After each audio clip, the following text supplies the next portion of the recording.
In this video, I'll show you how you can pause your store on Shopify. So I'll show you step by step how you can do this, and I'll get started right now since I don't want to waste your time. So sign in on your Shopify account and go to your dashboard. Now when you're here, you should be able to click on settings right there. So do that. This will take you over here. So this is the settings page, and then all you need to do is search for pause. You can see that I've already done that. And then click on resources right there, or you can click right there on account settings.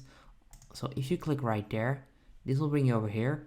You can then scroll down and you should be able to find it. Now, because of my plan, I'm not able to see it right now, but for many of you and most of you, you'll see pause your store. It will show up right there. I know that probably doesn't make sense because it's not showing up for me.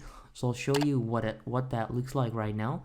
So if you go to this resource page, you'll find this, pausing or closing your store.